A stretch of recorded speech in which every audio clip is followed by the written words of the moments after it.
दोस्तों हार्दिक रूप से अभिनंदन करता हूं आप लोग का हमारे जेआईवी एंड सीआईवी मेड सिंपल के चैनल में। तो दोस्तों आज हमारा क्रैश कोर्स का डे 11 है और आज हम लोग डिस्कस करेंगे अपने यूनिट 10 को, अपने एवीएम के यूनिट 10 को, जो कि बेस्ड है यूनियन बजट पे। तो दोस्तों आइए शुरुआत करते हैं अपने इस लेसन को। और आप यदि इस चैप्टर के अंत तक बने रहेंगे तो मैं कुछ केस स्टडी भी करवा दूंगा आप लोगों को, ताकि आप लोगों का कंसेप्ट एकदम क्लियर हो जाए। और मैं याद करने का तरीका भी आप लोगों को बता दूंगा किस तरह आपको चीज़ें को याद रखनी है। तो इसमें बेसिकली वर्गीकरण, क्लासिफिकेशन मेन रोल प्ले करता है। तो बहुत लोगों को इस टॉपिक में कन्फ्यूजन होती है क्लासिफिकेशन में। तो तरह तरह के टर्म्स, नए नए टर्म्स आते हैं तो उसमें कन्फ्यूजन होने लगती है। तो आज मैं आप लोगों को वो सारी कन्फ्यूजन क्लियर कर दूंगा। तो चलिए दोस्तों शुरुआत करते हैं अपने इस लेसन को। सबसे पहले समझते हैं बजट क्या होता है। बजट को सिंपल भाषा में समझें तो ये होता है प्रोविजन फॉर फ्यूचर, यानी कि हम अपने भविष्य के लिए कुछ पैसा जो है प्रोविजन यदि कर रहे हैं तो वो हमारा कहलाएगा बजट। तो जैसे हमारा अपना घर का बजट होता है, उसी तरह सरकार का भी कुछ खर्चा भी होता है और कुछ अर्निंग भी होती हैं, जिसे हम लोग रेवेन्यू कहते हैं और एक्सपेंडिचर कहते हैं दोस्तों। अब देखिए दोस्तों, ये बजट को दो पार्ट में डिवाइड किया गया है, एक है रेवेन्यू और एक है कैपिटल। तो फ्रेंड्स ये वर्गीकरण हम लोग समझेंगे। पहले समझते हैं रेवेन्यू क्या होता है और कैपिटल क्या होता है। तो यदि कोई बजट शॉर्ट टर्म के लिए है, ठीक है दोस्तों, शॉर्ट टर्म का कोई भी ट्रांजैक्शन हो, चाहे वो रेवेन्यू हो चाहे वो एक्सपेंडिचर हो, तो शॉर्ट टर्म का ट्रांजैक्शन को हम लोग रेवेन्यू कहते हैं दोस्तों। रेवेन्यू के अंदर आएगा, रिसिप्ट या एक्सपेंडिचर दोनों में से कुछ भी हो सकता है। और कैपिटल में क्या होता है दोस्तों, कैपिटल में होता है हमारा लॉन्ग टर्म। बस ये दो बात आप ध्यान रखेंगे। जब मैं रेवेन्यू बोल रहा हूँ तो इसका मतलब है शॉर्ट टर्म, और जब मैं कैपिटल बोल रहा हूँ इसका मतलब लॉन्ग टर्म। ठीक है दोस्तों। अब देखिए यहाँ पे मैंने एक टेबल बनाया है। इस टेबल में आप देख सकते हैं कि मैंने इसे दो कॉलम में, इसे चार कॉलम में, सबसे पहले ऊपर दो कॉलम है, एक रेवेन्यू साइड है लेफ्ट साइड और एक कैपिटल साइड है राइट साइड। फर्दर रेवेन्यू में दो कॉलम मैंने बनाए हैं, एक है रिसिप्ट एक्सपेंडिचर, और कैपिटल में भी एक है रिसिप्ट और एक है एक्सपेंडिचर। तो दोस्तों इनकमिंग मनी, जो पैसा आ रहा है, उसे हम लोग कहते हैं रेवेन्यू रिसिप्ट। ठीक है दोस्तों, नाम एकदम क्लियर कट रखना है। रिसिप्ट मतलब क्या होता है, जो पैसा जमा हो रहा है, और रेवेन्यू है जो यानी कि शॉर्ट टर्म होगा। तो शॉर्ट टर्म के लिए जो पैसा जमा होता है उसे हम लोग कहते हैं रेवेन्यू रिसिप्ट। ठीक है दोस्तों। अच्छा, अब देखिए रेवेन्यू रिसिप्ट का दो पार्ट होता है, एक होता है टैक्स और एक होता है नॉन टैक्स। यानी कि सरकार के पास जो पैसा आ रही है वो या तो टैक्स वाली पैसे से आएगी। टैक्स का आपको पता ही होगा, जैसे हमारा इनकम टैक्स होता है, ठीक है दोस्तों, सेल टैक्स हम लोग आगे देखेंगे। तो या तो टैक्स से कलेक्ट होगा सरकार का पैसा, या नॉन टैक्स, ऐसा फंड होगा जहाँ से बिना टैक्स का हो। तो वो दो केस हो सकती है रेवेन्यू रिसिप्ट के अंदर। ठीक है दोस्तों। और अब देखिए रेवेन्यू डेफिसिट, यहाँ पे यहीं पे समझ लीजिए रेवेन्यू डेफिसिट क्या होता है। तो देखिए ये जो इनकमिंग मनी है और जो आउटगोइंग मनी है, यानी कि जो रिसिप्ट है और जो एक्सपेंडिचर है, इन दोनों का जो अंतर होगा, इन दोनों का जो डिफरेंस होगा, वही कहलाएगा हमारा रेवेन्यू डेफिसिट। ठीक है दोस्तों। तो बहुत सिंपल तरीके से मैं समझा रहा हूँ। डेफिसिट का मतलब इस डायग्राम से समझिए। फिर से मैं रिकॉल कर रहा हूँ, बजट का दो पार्ट, एक है रेवेन्यू और एक है कैपिटल। रेवेन्यू शॉर्ट टर्म के लिए होता है, कैपिटल लॉन्ग टर्म के लिए होता है। रेवेन्यू को फर्दर दो पार्ट में डिवाइड किया गया, एक है रिसिप्ट और एक है एक्सपेंडिचर। कैपिटल को भी फर्दर दो पार्ट में डिवाइड किया गया, एक है रिसिप्ट और एक है एक्सपेंडिचर। ठीक है दोस्तों।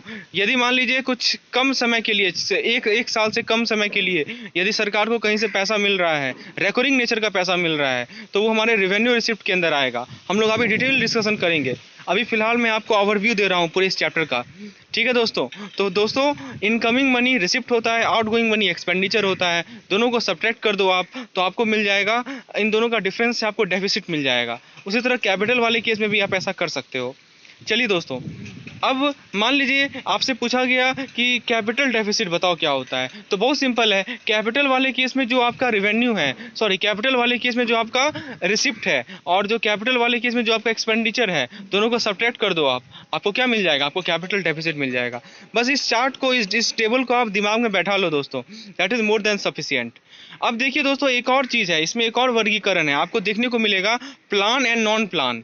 अब ये प्लान और नॉन प्लान क्या होता है दोस्तों, आइए मैं बताता हूँ। ये जो इनकमिंग मनी है ना दोस्तों, ये जो मैं इनकमिंग मनी का बात कर रहा हूँ, तो इनकमिंग मनी भी दो तरह का होता है, एक होता है टैक्स और एक होता है नॉन टैक्स। देखिए मैं यहाँ समझा रहा हूँ दोस्तों। इनकमिंग मनी का हम लोगों ने देख लिया, दो पार्ट है। ठीक है, मैंने देखा है इनकमिंग मनी का दो पार्ट, एक है टैक्स और एक है नॉन टैक्स। यानी कि सरकार को जो पैसा आ रही है वो या टैक्स के फॉर्म में आएगी या नॉन टैक्स के फॉर्म में आएगी। ठीक है, लेकिन ये जो आउट गोइंग मनी है उसे हम लोग दो पार्ट में डिवाइड किए गए हैं। ठीक है दोस्तों, आउट गोइंग मनी जो है दोस्तों आउट गोइंग मनी मतलब क्या हुआ, जो सरकार का खर्चा है यानी कि एक्सपेंडिचर।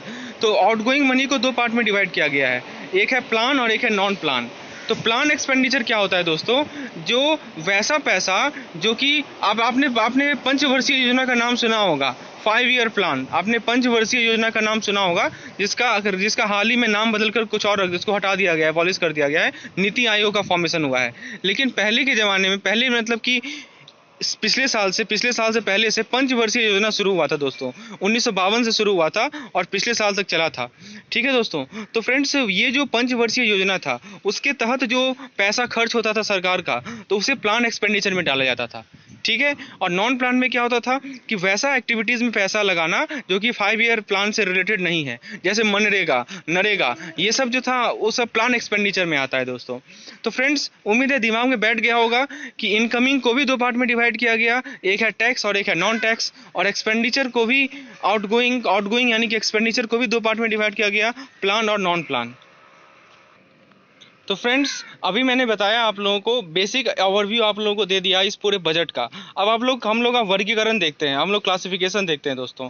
अभी मैंने बताया था कि जो इनकमिंग मनी होती है वो तो या डायरेक्ट टैक्स में होगी या इनडायरेक्ट टैक्स में होगी। तो दोस्तों डायरेक्ट टैक्स का एग्जाम्पल देखिए। ठीक है, तो डायरेक्ट टैक्स में जैसे income tax, corporate tax, state duty tax, wealth tax, और इनडायरेक्ट टैक्स में हमारा GST, custom and tax of union territory. Friends budget item, तो बजट आइटम में है हमारा एक पार्ट रिसिप्ट का होगा और एक पार्ट एक्सपेंस का होगा। रिसिप्ट में मैंने बताया था रेवेन्यू रिसिप्ट होता है और एक कैपिटल रिसिप्ट होता है दोस्तों। ठीक है, और हमारा एक्सपेंस भी रेवेन्यू एक्सपेंस होता है और कैपिटल एक्सपेंस होता है दोस्तों। यदि आपको टोटल रिसिप्ट निकालना है तो आप कैसे निकालेंगे टोटल रिसिप्ट, तो टोटल रिसिप्ट निकालने के लिए आप लोग क्या करेंगे, रेवेन्यू रिसिप्ट और कैपिटल रिसिप्ट को ऐड करेंगे, और टोटल एक्सपेंस निकालने के लिए रेवेन्यू एक्सपेंस और कैपिटल एक्सपेंस को ऐड करेंगे। अब दोस्तों जरा रेवेन्यू रिसिप्ट के बारे में समझ लीजिए। अभी मैंने बताया था एक बजट को दो पार्ट में डिवाइड किया गया था, एक था रेवेन्यू और एक था कैपिटल। रेवेन्यू के बारे में मैंने क्या बताया था कि वैसा फंड जिसका शॉर्ट टर्म के लिए जिसका यूज हो। जैसे देखिए मैंने लिखा है वैसा रेवेन्यू जो कि करंट ईयर से इसका मतलब हो, जैसे कि टैक्स रेवेन्यू या नॉन टैक्स रेवेन्यू, ये हमारा रेवेन्यू रिसिप्ट में आता है। फिर उसका दूसरा पार्ट था दोस्तों कैपिटल रिसिप्ट। तो कैपिटल में मैंने क्या बताया, जो कि लॉन्ग टर्म के लिए हो। ठीक है दोस्तों, तो वो जिसका ऐसा रिसिप्ट जिसका रिलेशन आगे आने वाले समय तक हो। जैसे इसका एग्जांपल मैं बताता हूँ, लोन रिकवरी। ठीक है दोस्तों, अब लोन रिकवरी तो एक साल का बात होता नहीं है, वो चलते रहता है 5 साल 10 साल जितना साल लगे। तो लोन रिकवरी जो है वो हमारा कैपिटल रिसिप्ट का पार्ट है। चलिए उसके बाद हम बात करते हैं रेवेन्यू एक्सपेंस की। तो एक्सपेंस मतलब कि खर्चा और रेवेन्यू मतलब कि एक साल से कम। ठीक है दोस्तों, तो वैसा खर्चा जो कि एक साल से कम का हो वो हमारा रेवेन्यू एक्सपेंस में आता है। और मैंने बताया था अभी कि जो आउटगोइंग मनी है उसे दो पार्ट में डिवाइड करते हैं, प्लान एक्सपेंडिचर और नॉन प्लान एक्सपेंडिचर। अभी हम लोग सब कुछ देखने वाले हैं। उसके बाद अभी बात करते हैं कैपिटल एक्सपेंस की। तो कैपिटल मतलब कि एक साल से ज़्यादा और एक्सपेंस मतलब खर्चा। ठीक है, तो जो करंट ईयर से ही नहीं आगे आने वाले ईयर को भी इफेक्ट करेगा, तो वो हमारा कैपिटल एक्सपेंस होता है। और मैं रेवेन्यू डेफिसिट का भी मतलब बता दिया, जो इनकमिंग मनी है और जो आउटगोइंग मनी है उसका डिफरेंस आप निकालिए तो आपको रेवेन्यू डेफिसिट मिल जाएगा।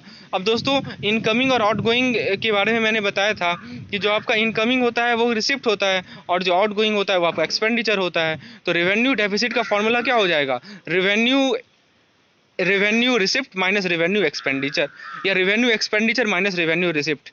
ठीक है दोस्तों, क्योंकि डेफिसिट कहा जा रहा है तो मतलब एक्सपेंडिचर आपका ज़्यादा है, आपका खर्चा जो है आपके डेफिसिट से ज़्यादा है दोस्तों। तो फ्रेंड्स आप मेरे लेक्चर को सुनिए, मैं जिस तरह से समझाता हूँ उस तरह आप लोग चीज़ों को समझ पाएंगे, और फिर इसका नोट्स तैयार कीजिए। नोट्स में आप लोग अपनी तरह से लिखिए, अपनी तरह से उसको लिखिए, अपने शब्दों में लिखिए। और यदि आपको मेरी नोट्स की आवश्यकता है तो आपको मेंबरशिप चैनल, इस यूट्यूब चैनल का मेंबरशिप ज्वाइन कर लीजिए, नीचे लिंक अवेलेबल है डिस्क्रिप्शन में। चलिए, तो दोस्तों ये था हमारा रेवेन्यू डेफिसिट का बात। अब बात करते हैं कैपिटल डेफिसिट का। तो देखिए समझिए बातों को, डेफिसिट यानी कि डिफरेंस, किसके बीच का डिफरेंस, तो इनकमिंग और आउटगोइंग का डिफरेंस। इनकमिंग मतलब कि रिसिप्ट, आउटगोइंग मतलब कि एक्सपेंडिचर। तो आपको capital expenditure minus capital receipt आपको दे देगा कैपिटल डेफिसिट। दोस्तों इसके अलावा एक और टर्म है जो कि यूज होगा दोस्तों, वो है फिस्कल डेफिसिट। इसका फॉर्मूला आपको याद रखना होगा। फॉर्मूला क्या है, देखिए बहुत सिंपल है। फिस्कल डेफिसिट होता क्या है दोस्तों, अभी हमने देखा टोटल एक्सपेंडिचर क्या था दोस्तों, आप बताइए। टोटल एक्सपेंडिचर जो था, अभी मैंने बताया था कि टोटल एक्सपेंडिचर के अंदर जो आपका दो पार्ट आता है, एक कैपिटल एक्सपेंडिचर आता है और एक रेवेन्यू एक्सपेंडिचर आता है।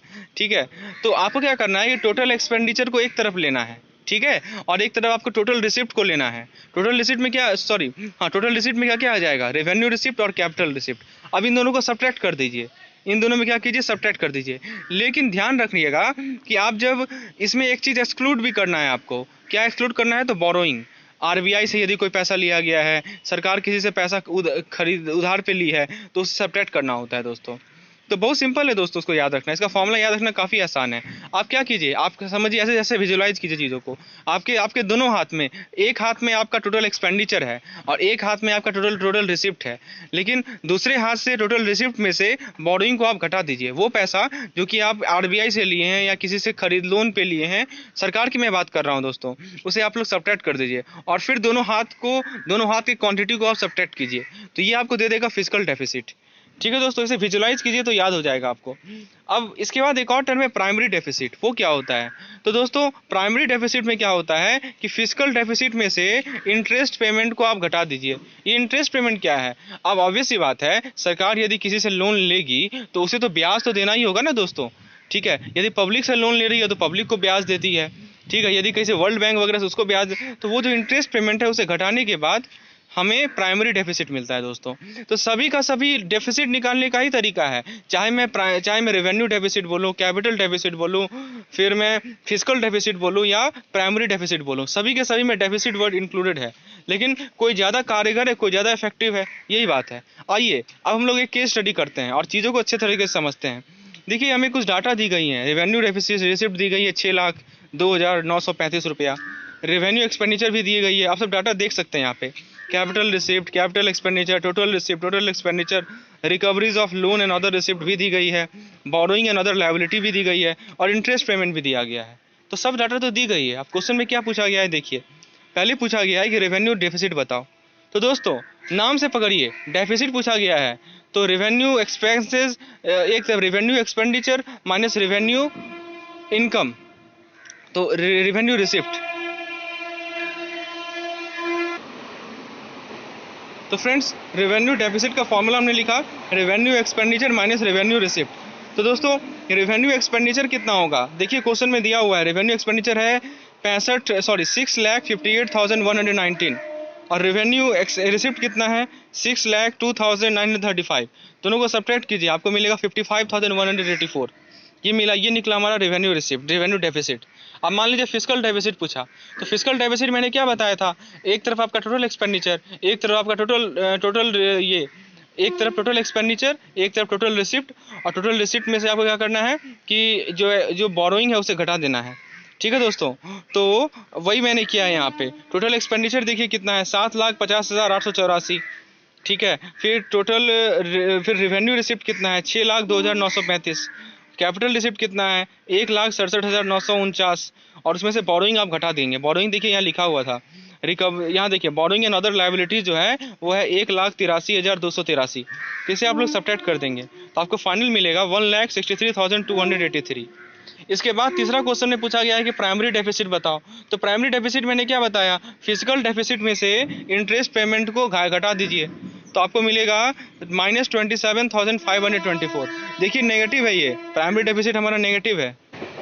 तो दोस्तों मैं एक बात बताना चाहूँगा कि ये जो टॉपिक है हमारा एवीएम का यूनिट 1 से 10, ये एकदम स्कोरिंग टॉपिक है दोस्तों। क्यों मैं इसे स्कोरिंग कर रहा हूँ, क्योंकि सभी टॉपिक में कुछ फॉर्मूले हैं और उनका एप्लीकेशन है। यदि आप इन चीज़ों को अच्छे से क्लियर करते जाएँ तो आपका क्या होगा, देखिए आपको तो 45 मार्क्स लाना है ना, 45 से 50 के बीच में मार्क्स लाना है या 50 से ऊपर लाना है। तो आपको एक सेफ अप्रोच अप्लाई करना चाहिए कि जो आसान टॉपिक है उसे तो जरूर करके जाएं और उसका क्वेश्चन आपसे गलत नहीं होना चाहिए। ठीक है दोस्तों, तो ये जो पहला 10 यूनिट है उसे जरूर देखें। और मैंने एक प्लेलिस्ट बना रखा है, पूरे के पूरे 10 यूनिट को मैंने अच्छे तरीके से समझाया है, कुछ ऑब्जेक्टिव क्वेश्चंस भी कराए हैं और आगे भी करवाता रहूँगा। तो दोस्तों आपका ये स्ट्रेटजी होना चाहिए कि आपका ये रणनीति होनी चाहिए कि ये जो 10 टॉपिक हैं, जो सबसे आसान टॉपिक है दोस्तों, सभी में कुछ फॉर्मूले हैं जो कि मैं समझा चुका हूँ, उसे अच्छे तरीके से कर लें आप। ठीक है, इसे तो छोड़ना ही नहीं है। हाँ, आगे आने वाले टॉपिक में यदि कुछ डिफिकल्टीज आती है तो हम लोग देखेंगे वहाँ पे। चलिए, अब हम लोग ये चीज़ समझ लिए, डेफिसिट के बारे में समझ लिए, अब हम लोग और देखते हैं अच्छे तरीके से और समझते हैं। तो फिर से देखिए, गवर्नमेंट बजट है, एक तरफ हमारा रिसिप्ट है, एक तरफ हमारा एक्सपेंडिचर है। ठीक है दोस्तों, रिसिप्ट में revenue receipt, capital receipt, expenditure में रेवेन्यू कैपिटल और कैपिटल एक्सपेंडिचर। तो उसमें हम लोग, मैंने बताया था जो आउटगोइंग मनी होता है उसका दो पार्ट होता है, ठीक है दोस्तों। इनकमिंग का मैंने बताया था, आउटगोइंग का मैंने बता रहा हूँ। आउटगोइंग का एक प्लान था, एक नॉन प्लान था, ठीक है। चलिए, तो रेवेन्यू रिसिप्ट को मैंने बताया था कि उसे दो पार्ट में डिवाइड किया जाता है। कौन कौन सा पार्ट था रेवेन्यू रिसिप्ट का, वो बताइए आप। तो रेवेन्यू रिसिप्ट में जो है दो पार्ट था, एक था टैक्स रेवेन्यू और एक था नॉन टैक्स रेवेन्यू। आइए देखते हैं टैक्स रेवेन्यू में क्या क्या आता है। एक टैक्स रेवेन्यू के अंदर corporation tax, income tax, customs, union excise duties, service tax, ठीक है दोस्तों, और टैक्स ऑफ यूनियन टेरिटरी। ये तो सब लोग जानते ही होंगे कि हमारा जो टैक्स रेवेन्यू है, सरकार को जो टैक्स से जो कमाती है सरकार, शॉर्ट टर्म जो कमाती है, तो ये सब इसका पार्ट्स है। ये सब ग्रॉस टैक्स रेवेन्यू है दोस्तों। देखिए, मैंने यहाँ हेडिंग दिया है ग्रॉस टैक्स रेवेन्यू, ठीक है। अब नेट टैक्स रेवेन्यू निकालने के लिए क्या करेंगे, ध्यान दीजिएगा दोस्तों, सभी से केस स्टडी बनेगा, क्वेश्चन आपसे पूछा जाएगा। तो नेट टैक्स रेवेन्यू के लिए क्या करते हैं कि ग्रॉस टैक्स में से एनसीसीडी को माइनस करते हैं। और ये एनसीसीडी क्या है, तो नेशनल कैलामिटी कंटिजेंसी फंड। अरे बहुत सिंपल चीज़ है ये। कंटिजेंसी फंड आप लोगों को पता होगा, हमारा जो ये फंड होता है, एक होता है कंसोलिडेटेड फंड और एक होता है कंटिजेंसी फंड। तो कंटिजेंसी फंड होता है बेसिकली इमरजेंसी सिचुएशन में, आपातकालीन सिचुएशन में यदि सरकार को पैसे की आवश्यकता होती है तो वो खर्चा कहाँ से निकालती है, तो इसी फंड से निकालती है। तो दोस्तों, नेट टैक्स निकालने के लिए क्या करती है सरकार, सॉरी, नेट टैक्स रेवेन्यू के लिए क्या करती है, इस फंड को अलग ही कर देती है। उस पैसा में से, देखिए, ग्रॉस में से कुछ पैसा निकाल के वो कंटिजेंसी में डाल देती है, ठीक है दोस्तों। तो कंटिजेंसी वाले को नेट में इंक्लूड नहीं किया जाता है, वो कुछ आपातकालीन सिचुएशन के लिए होता है दोस्तों। आपको क्लियर हो रहा होगा चीज़ें मैं क्या समझा रहा हूँ दोस्तों। चलिए, अब हम लोग नॉन टैक्स रेवेन्यू में देखते हैं क्या क्या पार्ट है, मतलब आखिर सरकार को टैक्स के अलावा और क्या क्या इनकम है, ठीक है दोस्तों। मैंने बताया था एक टैक्स वाला है और एक नॉन टैक्स वाला है। शॉर्ट, देखिए, जब भी रेवेन्यू वर्ड आ गया तो एक बात तो क्लियर है कि शॉर्ट टर्म के लिए होगा, मतलब एक साल के अंदर का जो भी है। तो देखिए, पहला है इंटरेस्ट रिसिप्ट, मतलब सरकार किसी को लोन दी है, तो लोन दी है तो ब्याज तो लेगी ही ना, तो वो इंटरेस्ट रिसिप्ट है। फिर डिविडेंड एंड प्रॉफिट। डिविडेंड क्या होता है, लाभांश होता है। जैसे मान लीजिए कि हाँ, पीएसयूज हैं, पीएसयूज का शेयर है, सरकार जो है पीएसयू में शेयर अपना अप्लाई की हुई है। तो शेयर, यदि सरकार का शेयर है किसी पीएसयू में, एलआईसीज में, तो ऑब्वियस सी बात है उसे लाभांश तो मिलेगा, उसे डिविडेंड मिलेगा। फिर एक्सटर्नल ग्रांट, यदि वर्ल्ड बैंक से कोई ग्रांट मिलता है, ठीक है दोस्तों, यदि किसी अदर ऑर्गेनाइजेशन से कुछ ग्रांट मिलता है, खैरात जिसे कहते हैं दोस्तों, तो उस खैरात को हम लोग एक्सटर्नल ग्रांट कहते हैं। तो एक्सटर्नल ग्रांट भी तो एक तरह से पैसा ही है, तो वो भी हमारा रेवेन्यू रिसिप्ट का ही पार्ट होता है, और ये नॉन टैक्स रेवेन्यू रिसिप्ट है। इसके बाद अदर टैक्स रेवेन्यूज, इसके बाद आता है रिसिप्ट ऑफ यूनियन टेरिटरी। दोस्तों, ये सभी चीज़ आपको ध्यान में रखना है, सभी पार्ट्स को। कभी कभी डायरेक्टली पूछ लिया जाएगा कि बताओ ये किसके अंदर आएगा, रेवेन्यू, ये टैक्स के अंदर आएगा या नॉन टैक्स के अंदर आएगा। तो अब तो सिंपल है दोस्तों, यदि टोटल रेवेन्यू रिसिप्ट निकालना हो तो टैक्स वाला पार्ट को नॉन टैक्स वाले पार्ट को जोड़ दीजिए, तो आपको मिल जाएगा टोटल रेवेन्यू रिसिप्ट। अब बात करते हैं कैपिटल रिसिप्ट की। तो फ्रेंड्स, कैपिटल में जैसे मैंने बताया हूँ, कैपिटल रिसिप्ट जो है वैसा चीज़ है जो कि हमारे सरकार का क्या करता है कि फाइनेंशियल एसेट को रिड्यूस करता है, ठीक है दोस्तों। अब देखिए, कैपिटल रिसिप्ट के अंदर एक आता है आपका नॉन डेप्ट रिसिप्ट और एक आता है आपका डेप्ट रिसिप्ट, ठीक है दोस्तों। तो नॉन डेप्ट रिसिप्ट क्या होता है, revenues of loan and advances plus miscellaneous capital receipt minus recoveries of short term loans and advances from state to government. और डेप्ट रिसिप्ट के अंदर आता है, नाम ही से क्लियर है दोस्तों, डेप्ट यानी कि उधार। तो market loan, short loan borrowing, external assistant, securities issued against small saving, state provident fund, other receipt. तो फ्रेंड्स, अब देखिए टोटल रिसिप्ट कैसे निकाला जाए। तो टोटल रिसिप्ट निकालने के लिए क्या करना होगा कि टोटल रेवेन्यू रिसिप्ट लेना है, टोटल कैपिटल रिसिप्ट लेना है, plus draw down of cash balance लेना है दोस्तों। ये एक एक्स्ट्रा टर्म है, draw down of cash balance. सभी पे हम लोग केस स्टडी करेंगे दोस्तों। इसके बाद बात करते हैं एक्सपेंडिचर का। एक्सपेंडिचर को मैंने बताया था, जो आउटगोइंग मनी होता है उसका दो पार्ट होता है, एक होता है प्लान एक्सपेंडिचर और एक होता है नॉन प्लान एक्सपेंडिचर। मैंने बताया था प्लान एक्सपेंडिचर वो होता है जिसमें सरकार जो है आपकी जो प्लान, ये पंचवर्षीय योजना है, 5 ईयर्स प्लान है, उसमें यदि सरकार पैसा खर्च कर रही है तो वो प्लान एक्सपेंडिचर के अंदर आता है दोस्तों, ठीक है। तो नॉन प्लान एक्सपेंडिचर के अंदर, अब देखिए इसका एग्जांपल मैं समझाता हूँ। जैसे देखिए, रेवेन्यू नॉन प्लान एक्सपेंडिचर है, तो रेवेन्यू वर्ड का मतलब हुआ शॉर्ट टर्म, और एक्सपेंडिचर मतलब खर्चा, और नॉन प्लान मतलब कि पंचवर्षीय योजना के तहत नहीं। तो इसमें इसके अंदर कौन कौन सा एक्सपेंडिचर होगा, तो एक होगा आपका इंटरेस्ट पेमेंट, एक होगा दोस्तों क्या आपका इंटरेस्ट पेमेंट। तो इंटरेस्ट पेमेंट क्या होगा, इंटरेस्ट पेमेंट यानी कि आप समझ ही रहे होंगे कि सरकार यदि किसी से लोन ले रही है तो उसे ब्याज तो देना पड़ेगा ना, तो इंटरेस्ट का पेमेंट। फिर डिफेंस में एक्सपेंडिचर आता है, सब्सिडीज, हाँ जो सरकार सब्सिडी देती है दोस्तों, वो भी हमारा रेवेन्यू नॉन प्लान एक्सपेंडिचर होता है। जो पेंशन देती है, जो पुलिस असिस्टेंट देखिए, फिर कंटिजेंसी फंड, हाँ उससे जो असिस्टेंट मिलता है राज्यों को, फिर economic services, social services, postal services, expenditure of union territory, ये सभी के सभी चीज़ कहाँ से पैसा आते हैं, तो ये सभी पैसा आते हैं हमारे नॉन प्लान रेवेन्यू एक्सपेंडिचर से। ठीक है, अब देखिए कैपिटल एक्सपेंडिचर का नॉन प्लान क्या क्या हिस्सा होगा। तो कैपिटल यानी कि बहुत बहुत दिनों तक, यदि मतलब लॉन्ग टर्म के लिए यदि खर्चा हो रहा है सरकार का, तो डिफेंस में होगा। ठीक है, लोन टू पब्लिक इंटरप्राइजेस, हाँ तो पब्लिक इंटरप्राइज को यदि सरकार लोन देती है तो ऐसा नहीं कि बोलती है 1 साल के अंदर तुम चुकाओ, बहुत सालों से 10 साल 15 साल तक चलता है। फिर स्टेट गवर्नमेंट को या यूनियन टेरिटरी को लोन देती है, या किसी फॉरेन गवर्नमेंट को लोन देती है, तो ये सभी के सभी कैपिटल एक्सपेंडिचर के पार्ट होते हैं। दोस्तों मैं ये रिकमेंड करूंगा कि आप जो मैं जिस तरह समझा रहा हूँ, एग्जाम्पल लेके टर्म्स का मीनिंग समझिए, तब आप लोग एग्जाम्पल समझ पाएंगे दोस्तों। तो फ्रेंड्स प्लान एक्सपेंडिचर के अंदर हमारा रेवेन्यू एक्सपेंडिचर था और कैपिटल एक्सपेंडिचर था, हम लोगों ने देख लिया। और रेवेन्यू प्लान एक्सपेंडिचर के अंदर सेंट्रल प्लान और central assistant for state security. तो दोस्तों ये था हमारा आज का लेसन जो कि गवर्नमेंट बजट पे था। तो उम्मीद है आपको सारी चीज़ें क्लियर हो गई होंगी। इसके बाद जो नेक्स्ट लेसन मैं लेकर आऊँगा उसमें मैं आप लोगों को इसके बेसिस पे एक केस स्टडी करवाऊँगा, और आपको क्लियर हो जाएगा। देखिएगा कितना इंपॉर्टेंस है ये सब चीज़ें, कैसे कैसे क्वेश्चन पूछे जाते हैं, इसकी आपको एक झलक मिल जाएगी दोस्तों। तो फ्रेंड्स इसी तरह चैनल के साथ बने रहें। मैं रेगुलर बेसिस पे आप लोगों को वीडियो प्रोवाइड कर रहा हूँ, ताकि आप लोगों का डे पर दिन कुछ ना कुछ सीखते जाएं, और लास्ट दिन जो है आपका करेक्ट प्रॉपर रिवीजन हो जाए। प्रॉपर रिवीजन के लिए क्या चाहिए कि आप लोग नोट्स प्रिपेयर रखें। यदि पीडीएफ की आवश्यकता है तो नीचे आपको लिंक मिलेगा डिस्क्रिप्शन में, जिससे आप लोग उस लिंक पे क्लिक करके हमारे चैनल का मेंबरशिप बन सकते हैं दोस्तों। तो फ्रेंड्स लेसन को लाइक करें, चैनल को सब्सक्राइब करें और लोगों के साथ इसे शेयर करें। धन्यवाद।